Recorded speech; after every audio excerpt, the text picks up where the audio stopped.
Les femmes ne veulent pas d'hommes désespérés. Elles recherchent des défis. Elles testent, reculent, craignent des obstacles. Et 90% des hommes échouent de manière spectaculaire. Ils supplient, s'expliquent, deviennent prévisibles. Mais il existe une voie différente. Un jeu machiavélique où tu franchis l'épreuve sans bouger le petit doigt, te transformant en l'énigme qu'elle désire conquérir. Regarde et apprends comment l'homme qui maîtrise sa valeur devient le trophée qui fait que 79% des femmes deviennent obsédées par lui. Si tu es nouveau sur la chaîne, abonne-toi et reste jusqu'à la fin de la vidéo. Et profite aussi pour liker, partager et apprécier le contenu.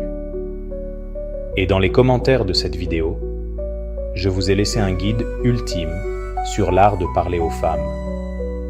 Dans ce fameux guide, vous trouverez tout ce qu'il vous faut, enfin, pour maîtriser l'art de parler aux femmes.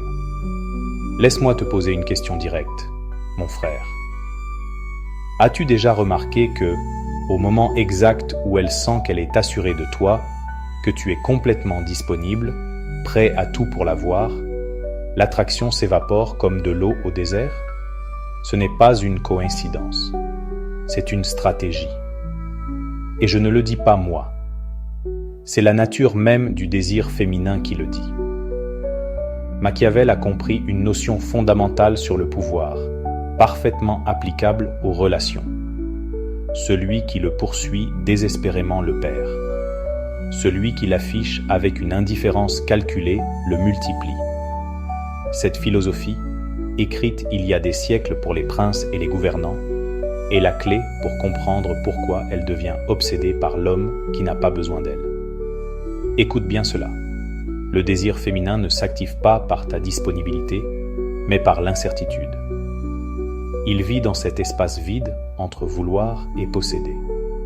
Dans cette zone grise où son esprit tourne à toute vitesse, se demandant « pense-t-il à moi ? Ai-je été assez pour lui ? Pourquoi ne me cherche-t-il pas comme les autres ?» C'est dans ce vide, frère, que son imagination s'emballe et que l'attraction se décuple de façon exponentielle. Mais la majorité des hommes détruisent cet espace avant même qu'il n'existe. Comment ? En comblant la distance trop vite. Tu réponds instantanément à ses messages, comme si tu attendais ton téléphone dans la main. Tu annules tes plans quand elle t'appelle à la dernière minute, lui prouvant que rien n'est plus important dans ta vie. Tu t'expliques et te justifies dès qu'elle s'éloigne un peu, révélant ton insécurité à outrance. À chaque geste désespéré, à chaque réaction émotionnelle immédiate, tu signes ta propre condamnation au rejet. La vérité brute est la suivante. L'homme toujours disponible n'a aucune valeur. Pense en termes économiques simples. Si quelque chose est partout, tout le temps, sans effort, cela vaut-il la peine de le posséder ? La rareté crée la valeur, l'abondance la détruit. L'homme qui abandonne tout pour elle ne mérite pas qu'elle abandonne quoi que ce soit pour lui. L'homme qu'elle peut avoir à tout moment ne vaut simplement pas l'effort de la conquête. Et ici vient la partie que la plupart ne comprennent jamais. Les femmes sont programmées pour la chasse, mais elles ne se marient pas comme nous. Elles se marient en créant de la résistance. Elles posent des obstacles pour voir si tu t'écroules. Elles s'éloignent pour voir si tu te penches vers elles en suppliant. Elles annulent des plans pour voir si tu implores un autre rendez-vous. Elles créent un chaos émotionnel pour mesurer si tu restes centré ou si tu sombres dans le besoin. C'est un test constant, frère, et 90% des hommes le ratent de manière spectaculaire. Ils échouent parce qu'ils franchissent chaque obstacle avec un désespoir visible. Ils supplient pour un rendez-vous, comme si leur vie en dépendait. Ils envoient de longs messages pour expliquer leurs sentiments quand elles s'éloignent. Ils deviennent prévisibles, transparents, nécessiteux. Et avec cela, ils perdent tout pouvoir dans la dynamique. Car quand elle sait exactement comment tu vas réagir, quand elle peut prédire chacune de tes réponses, tu deviens quelque chose de connu, sûr, ennuyeux. Tu deviens un meuble émotionnel. Mais l'homme qui surmonte ce test est un animal complètement différent. Cet homme ne court pas après elle quand elle recule. Il ne s'explique pas quand elle le teste. Il ne s'effondre pas quand elle crée du drame. Il garde simplement son cap. Et ce faisant, il devient quelque chose qu'elle ne peut ignorer. Une énigme qu'elle doit résoudre. Un défi que sa nature l'oblige à conquérir. Regarde, frère. Si ce contenu t'ouvre les yeux sur une réalité que personne d'autre ne te dit, envisage de devenir membre de la chaîne. Nous n'avons ni sponsor, ni grande marque derrière nous. Nous faisons cela uniquement grâce au soutien direct d'hommes comme toi, qui apprécient cette information. Ta contribution nous permet de continuer à révéler ces vérités dérangeantes que la plupart préfèrent ignorer. Rejoins la communauté d'hommes qui ont décidé d'arrêter de courir pour devenir le trophée. Mais maintenant, vient la question que tu te poses probablement déjà. Comment exactement garder ce centre inébranlable quand elle met toutes ses épreuves en œuvre? Qu'est-ce qui sépare l'homme qui tient bon de celui qui finit par supplier? Cette question que je te laisse en suspens n'est pas un hasard, frère. Car ce centre inébranlable dont on parle n'est pas une comédie ou un rôle joué. C'est quelque chose que tu construis de l'intérieur, et cela change tout le jeu. Réfléchis à ceci. Pourquoi un homme s'écroule-t-il quand elle annule un rendez-vous? Pourquoi panique-t-il quand elle ne répond pas pendant des heures? Parce qu'au fond, cet homme a déjà donné tout son pouvoir émotionnel. Il a déjà décidé quelle est la source de sa validation, de son bonheur, de sa valeur d'homme.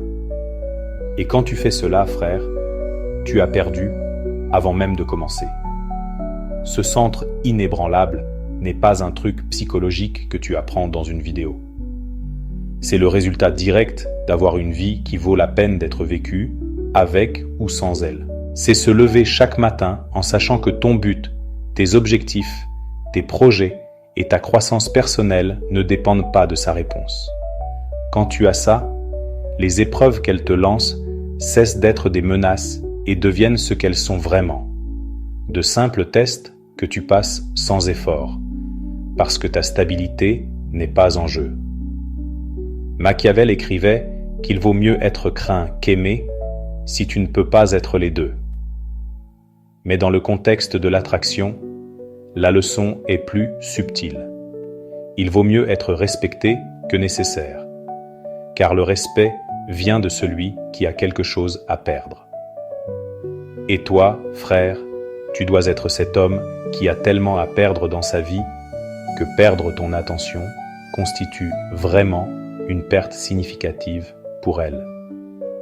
Laisse-moi t'expliquer comment cela fonctionne en pratique. Un homme avec de vraies options, pas celles qu'il invente pour paraître intéressant, mais des options authentiques, agit différemment. Il a des standards parce qu'il sait qu'il peut se les permettre. Il a des priorités claires parce que son temps vaut de l'or. Il n'est pas scotché à son téléphone en attente d'un message d'elle parce qu'il a des choses sérieuses à faire, des personnes qui comptent sur lui, des projets qui le passionnent. Cet homme ne refait pas sa vie entière quand elle apparaît, ne modifie pas un rendez-vous important, ne délaisse pas la salle de sport, ne plante pas ses amis de longue date juste parce qu'elle a décidé qu'aujourd'hui, elle a du temps pour lui.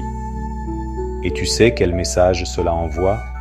Un message plus puissant qu'un millier de paroles romantiques. Ma vie a de la valeur avec ou sans toi. Si tu veux en faire partie, c'est un privilège, pas un droit. Maintenant, voici la partie qui sépare les hommes ordinaires des stratèges. Le besoin transpire dans tout ce que tu fais. À chaque interaction, quand elle annule et que tu proposes immédiatement une autre date, tu lui dis sans mots que tu n'as rien de plus important dans ton agenda. quand tu consultes ton téléphone toutes les 5 minutes en attendant sa réponse, même si tu penses qu'elle ne le voit pas, cette énergie désespérée se ressent dans la manière dont tu lui écris ensuite. Quand tu envoies des messages longs, expliquant tes intentions ou justifiant tes actes, tu cries que tu as déjà trop investi émotionnellement, trop tôt. L'homme dans le besoin cherche la certitude comme s'il s'agissait d'oxygène. Il doit savoir où il en est, ce qu'elle ressent, où cela mène. Mais, frère, écoute bien ceci. La certitude est l'ennemi mortel de l'attraction. Au moment où tu exiges une validation constante ou que tu demandes de la clarté sur chaque détail, tu déclares publiquement que tu n'es pas le trophée. Tu es le concurrent qui supplie d'être choisi. Et voici le retournement que peu comprennent. Elle ne veut pas te donner cette certitude. Pas parce qu'elle est méchante ou manipulatrice, mais parce que l'incertitude alimente son désir. Quand elle sait exactement ce que tu ressens, ce que tu feras, qu'importe comment elle te traite, la tension disparaît. Le mystère s'évapore. Tu deviens quelque chose de prévisible. Et la prévisibilité est la mort de toute attraction. C'est comme une série dont tu connais déjà la fin. Pourquoi continuer à la regarder? Tu deviens ce vieux fauteuil du salon, confortable, fiable. Il est toujours là quand tu en as besoin. Mais personne ne s'excite à l'idée de le voir. C'est ce genre d'élément qu'on remplace sans hésiter quand quelque chose de neuf et stimulant arrive. L'homme qui comprend cela agit différemment. Ce n'est pas qu'il joue à faire le difficile avec une stratégie vide. C'est qu'il a sincèrement d'autres priorités. Sa réponse arrive quand il a le temps, pas quand l'anxiété le consomme. Ses plans intègrent sa partenaire quand elle s'y intègre naturellement, sans qu'il réorganise tout son monde. Son attention est une ressource précieuse qu'il distribue avec discernement, pas un bien illimité qu'il offre à qui le demande. Cette sélectivité, frère, réveille en elle quelque chose de primitif, le désir d'être choisi. Parce que si tu la traites comme la seule option avant qu'elle ait fait quoi que ce soit pour la mériter, tu lui enlèves toute la saveur de la conquête. Mais si tu maintiens ta valeur haute, si tu montres que ta vie est riche et pleine sans elle, alors obtenir ton attention exclusive devient le trophée qu'elle doit gagner. Maintenant, j'aimerais que tu fasses quelque chose pour moi et pour les autres hommes qui vivent cela. Laisse en commentaire un conseil que tu donnerais à un autre homme qui lutte avec ces schémas. Parfois, une de tes phrases tirées de ton expérience peut être le déclic dont un autre a besoin pour changer sa réalité. Mais il manque encore la pièce la plus dangereuse du puzzle, car garder ce centre est une chose. Mais il y a quelque chose de plus puissant qui fait qu'elle perd le sommeil à penser à toi. Et cela concerne deux armes que la majorité des hommes gaspillent complètement. Le mystère et le silence stratégique. Le mystère et le silence stratégique dont je parle ne sont pas des jeux puérils, frère. Ce sont les outils les plus puissants dont tu disposes.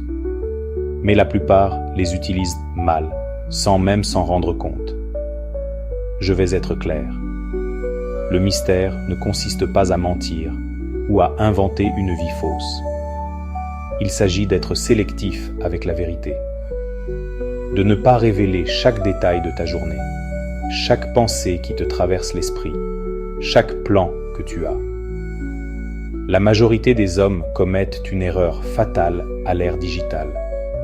Ils déversent toute leur vie en messages textes avant même la deuxième rencontre. Ils racontent leur travail, leurs problèmes familiaux, leurs insécurités, leurs projets du week-end, tout servi sur un plateau à travers WhatsApp. Et quand ils se voient enfin en personne, frère, il ne reste rien à découvrir. Tu es devenu un livre qu'elle a déjà lu en entier. Pourquoi continuer à tourner les pages? L'homme qui comprend le pouvoir du mystère agit autrement. Ses réponses sont calibrées. Il n'est ni sec ni grossier. Il ne ressent tout simplement pas l'urgence d'expliquer chaque seconde de son existence. Quand elle demande « Qu'as-tu fait aujourd'hui ?», tu ne lui donnes pas un rapport de 8 heures. Tu lui donnes juste assez pour satisfaire la question, mais pas assez pour assouvir sa curiosité. Et voici une chose cruciale que Machiavel a comprise à propos du pouvoir. Ce qui n'est pas visible suscite plus de spéculation que ce qui est montré. Il écrivait sur la nécessité de garder une certaine distance avec ses sujets pour préserver le respect et l'admiration. En attraction, cela fonctionne de la même manière. Quand elle ne sait pas exactement ce que tu fais, avec qui tu es, ce qui occupe ton temps, son esprit comble les vides. Et frère, l'imagination féminine travaille pour toi quand il y a de la place pour cela. Les réponses tardives ne sont pas un caprice. Crée cet espace. Quand tu lui réponds 3 heures plus tard, elle se demande « Que faisait-il ? Pourquoi n'est-il pas aussi pressé que les autres ? Cela lui importe-t-il vraiment ? » Et dans cette incertitude, dans ce manque de confirmation immédiate, l'attraction se multiplie. Parce que tu ne te comportes pas comme les autres. Tu es différent. Mais l'arme la plus mortelle, celle que la majorité n'a pas le cran d'utiliser, c'est le silence stratégique. Et voilà où se séparent les hommes de vérité de ceux qui ne font que jouer. Quand elle annule des plans, l'impulsion naturelle est de demander pourquoi, de proposer une autre date immédiatement, de t'assurer que tout va bien entre vous. Cette impulsion, frère, c'est ton besoin qui parle. Et si tu lui obéis, tu as perdu. Le silence dit quelque chose que les mots ne diront jamais. J'ai d'autres choses dans ma vie. Ta présence est bienvenue, mais pas nécessaire à ma stabilité émotionnelle.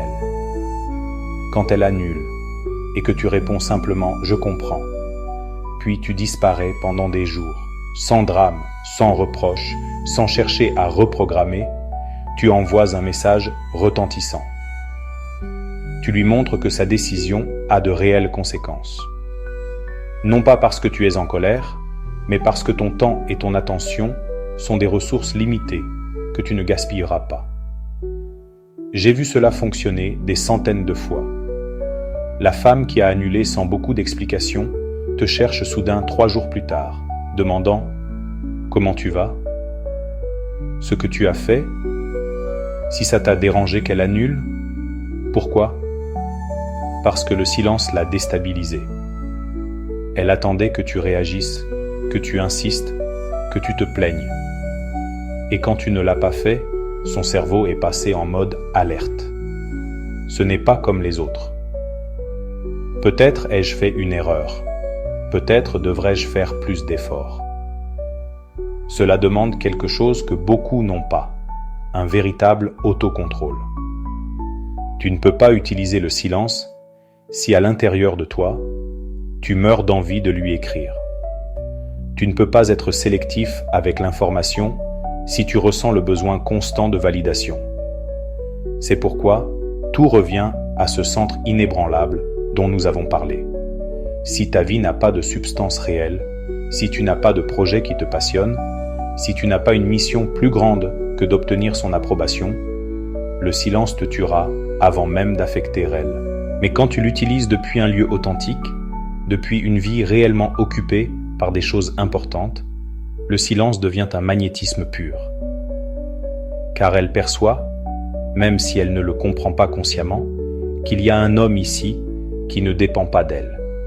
Un homme qui a des options, des standards, et qui ne va pas mendier une place dans sa vie. Et voici la dernière clé de ce chapitre, frère. Elle ne veut pas entendre l'histoire du type obsédé depuis le premier jour. Cette histoire est bon marché, commune. Elle la vit avec chaque homme dans le besoin qu'elle connaît. L'histoire qu'elle veut vraiment, celle qu'elle raconte à ses amis avec une véritable émotion, c'est « Il avait des options, il aurait pu choisir n'importe qui, mais il m'a choisi. » C'est ce qui transforme l'attraction superficielle en une obsession. Maintenant, je veux savoir ton avis sur quelque chose de précis. Dans les commentaires, écris A ou B et explique brièvement pourquoi. A.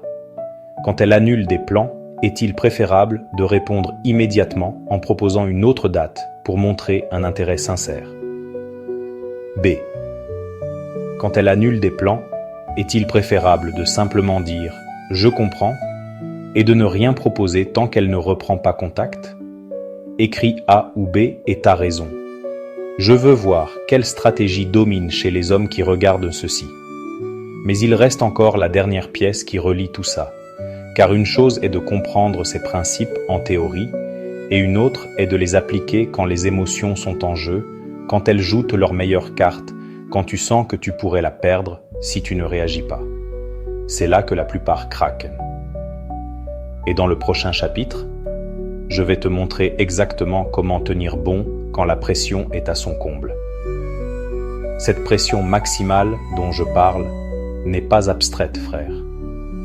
C'est ce moment précis où elle t'écrit après plusieurs jours de silence, avec un message chargé d'émotion, ou quand elle te dit qu'elle a besoin de parler de ce que vous êtes, ou quand elle commence à mentionner un autre homme dans la conversation pour tester ta réaction. C'est là que 90% des hommes craquent et jettent par-dessus bord tout ce qu'ils avaient construit. Parce qu'une chose est de tenir son centre quand tout va bien, quand elle répond, quand l'intérêt mutuel est évident. Mais quand tu sens que tu pourrais la perdre, quand l'incertitude te ronge de l'intérieur, quand chaque fibre de ton être te crie de faire quelque chose, de dire quelque chose, d'assurer la situation. C'est là qu'on voit si tu as vraiment compris ce jeu ou si tu faisais semblant. Machiavel avertissait que c'est en temps de crise qu'un vrai dirigeant révèle son vrai caractère. Les temps faciles cachent les faiblesses, mais la pression les expose sans pitié. En attraction, c'est pareil. Quand elle met la pression réelle, quand elle active tes insécurités, quand elle te pousse émotionnellement, c'est là que tu prouves que tu es l'homme de valeur que tu prétends être, ou que tout n'était qu'apparence. Laisse-moi te donner un exemple concret que j'ai vu 1000 fois. Elle t'écrit après une semaine sans parler. Je pense qu'on devrait clarifier ce qu'on est. La plupart des hommes paniquent intérieurement. Ils interprètent cela comme une menace. Comme si elle allait partir si tu ne lui donnes pas la réponse correcte immédiatement.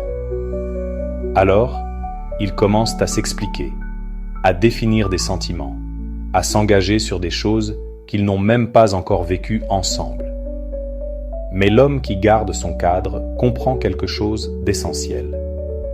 Elle ne demande pas de clarté parce qu'elle veut finir les choses. Elle le demande parce que l'incertitude la ronge et qu'elle a besoin de reprendre le contrôle. C'est un autre test, frère. Elle mesure si tu vas céder sous la pression ou si tu vas rester cet homme sélectif qui ne se précipite pas à étiqueter quoi que ce soit trop tôt. La réponse du stratège n'est ni froide ni cruelle. Elle est simplement honnête et maintient le pouvoir. J'aime apprendre à te connaître. Je ne suis pas pressé de mettre un nom dessus. Toi, tu l'es. Avec cela, tu lui rends la pression. Tu lui montres que tu n'es pas désespéré de sécuriser la situation. Que ton bonheur ne dépend pas du fait qu'elle te donne un titre officiel. Et paradoxalement, cela lui donne encore plus envie de ce titre. Ou alors considère cet autre scénario classique. Elle mentionne qu'elle est sortie avec un ami, qu'un homme l'a invitée à sortir, qu'elle a des options. L'homme ordinaire réagit avec une jalousie évidente, de l'insécurité ou pire encore, par des tentatives maladroites de revendiquer un territoire. Il commence à lui écrire plus, à être plus attentionné, à montrer plus d'intérêt. Il croit qu'il est en compétition. Mais en réalité, il confirme qu'elle détient le pouvoir. L'homme véritable répond avec une indifférence sincère. Parce qu'il a vraiment des options. parce qu'il construit vraiment quelque chose dans sa vie qui vaut plus que le drame d'une femme qui teste sa réaction. Sa réponse peut être aussi simple que « Très bien, profite bien ». Et il continue sa journée sans que cela lui cause de soucis. Cette réaction, ou son absence, lui dit tout ce qu'elle doit savoir. Cet homme ne combat pas pour mon attention, parce qu'il n'en a pas besoin pour se valider. Et voici le principe qui relie tout ce que nous avons évoqué dans ces 4 chapitres. L'attraction n'est pas une question de poursuite, frère. Elle est une question de choix. La narration qu'elle veut vraiment, celle qui la fait se sentir spéciale, qui lui donne ce frisson étrange dans le ventre, ce n'est pas « il a tout fait pour me conquérir ». C'est « il avait de vraies options, des femmes qui le cherchaient, des opportunités qu'il a refusées, mais il m'a choisi. » Cette différence, c'est tout. Parce que si elle te voit comme quelqu'un qui attendait simplement qu'elle apparaisse dans ta vie, il n'y a pas de mystère, pas de conquête, pas de valeur à être choisi par quelqu'un qui n'avait pas d'autres options. Mais si elle te perçoit comme quelqu'un qui pourrait vraiment avoir d'autres, qui a une vie riche et remplie, qui est sélectif avec son temps et son attention, alors gagner ton choix devient quelque chose de précieux. Et pour y arriver, frère, il n'y a pas de raccourci. Tu ne peux pas simuler une vie pleine de valeur. Tu ne peux pas jouer en permanence d'avoir des options si tu passes tes nuits collé au téléphone à attendre son message. Tu ne peux pas garder le cadre sous pression si ton centre intérieur est vide. C'est pourquoi tout revient à la même chose. Construis quelque chose de réel. Développe des compétences. Poursuis des objectifs qui comptent pour toi. Entoure-toi de personnes de qualité. Prends soin de ton corps. Élargis ton esprit. Quand tu fais cela, tout le reste suit naturellement. Le mystère n'est pas un jeu. C'est la conséquence d'avoir des choses intéressantes à faire. Le silence stratégique ne demande pas une force de volonté surhumaine parce que tu es sincèrement occupé. L'indifférence face à ces épreuves n'est pas feinte parce que ta stabilité émotionnelle vient de l'intérieur, pas de sa validation. C'est cet homme qui ne fléchit pas. Celui qu'elle veut conquérir parce qu'elle a enfin trouvé quelqu'un qui ne tombe pas à ses pieds au premier signe d'intérêt. Celui qui représente un vrai défi parce que sa vie a du contenu. Celui qui devient le trophée, non pas parce qu'il le proclame avec des mots, mais parce que chaque action le montre. Et quand tu arrives à ce point, frère, quelque chose change dans ta réalité. Tu arrêtes de courir, tu commences à choisir. Tu arrêtes de supplier pour de l'attention. Tu décides à qui tu en donnes. Tu cesses de craindre de la perdre. Tu commences à évaluer si elle mérite de te gagner. Ce changement d'état d'esprit, c'est ce qui sépare l'homme qui souffre dans ses relations de celui qui les apprécie depuis une position de puissance. Maintenant vient la décision finale qui définit tout. Vas-tu continuer à être cet homme qui attend, qui poursuit, qui s'adapte à ce qu'elle veut? Ou vas-tu construire la vie qui te rend le trophée que 69% des femmes ne peuvent s'empêcher de penser à toi? Frère, tu es arrivé jusqu'ici parce qu'il y a quelque chose en toi qui sait que tu mérites plus que des miettes d'attention. Construis cette vie qui fait de toi le trophée. Pas pour l'impressionner elle, mais parce que ton existence vaut la peine, avec ou sans son approbation. Quand tu y parviens, elles ne pourront pas s'empêcher de devenir obsédées par l'homme qui ne les a finalement pas besoin. Si cette vérité t'a secoué, abonne-toi maintenant, like et commente le mot « inébranlable » pour affirmer que tu es l'homme qui ne ploie pas sous la pression. Laisse aussi un conseil que tu donnerais à un autre homme naviguant ces eaux. Ton expérience peut changer sa réalité. Souviens-toi, elles ne poursuivent que ceux qui ont le courage de marcher seuls.